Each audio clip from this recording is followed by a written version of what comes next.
So ఇలా IUIs fail అయ్యాయని చెప్పారు. Then we used microfluidics. Husband was a smoker, diabetic also. So ఇట్లా smoker అని స్పెసిఫిక్ గా ఎందుకు చెప్పాల్సి వస్తుందంటే, సిటీ లైఫ్ లో చాలా మంది స్ట్రెస్ రిలీవ్ చేసుకోవడానికో, దేర్ వర్క్ స్టైల్ కో they are addicted to smoking more or less. So వీళ్ళలో స్పర్మ్ లోని DNA ఏదైతే ఉంటుందో అది డ్యామేజ్ చాలా చూస్తున్నామంట. స్పర్మ్ DNA ఫ్రాగ్మెంటేషన్ ఇండెక్స్ అంటారు. So the sperm DNA fragmentation is becoming higher and higher. చాలా ఎక్కువ పెరిగిపోతుంది ఇలాంటి వాళ్ళలో, ఎస్పెషలీ డయాబెటిక్స్ ఉన్న హస్బెండ్స్, స్మోకింగ్ చేసేవాళ్ళు, ఇన్ఫెక్షన్స్ బాగా ఏదైనా క్రానిక్ ఇన్ఫెక్షన్స్ ఉండి, అండ్ ఎస్పెషలీ వ్యారికోసిల్ అంటే పరబీజాలు అంటారనమాట. సో ఈ ప్రాబ్లం ఉన్న వాళ్ళల్లో టూ మచ్ ఆఫ్ హీట్ వల్ల, ఇన్ఫెక్షన్ వల్లనో, మల్టిపుల్ రీజన్స్ వల్ల వీళ్ళు DNA డ్యామేజ్ అయిపోతుంది. సో స్మోకింగ్ లో అంటే direct nicotine burns your sperms literally.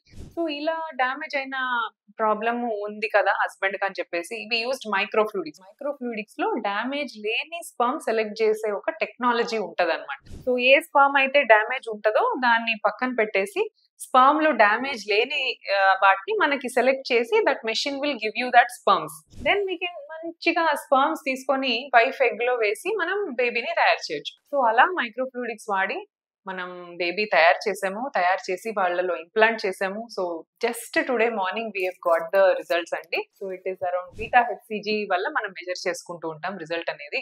Beta HCG was 2000 change వచ్చింది అనమాట.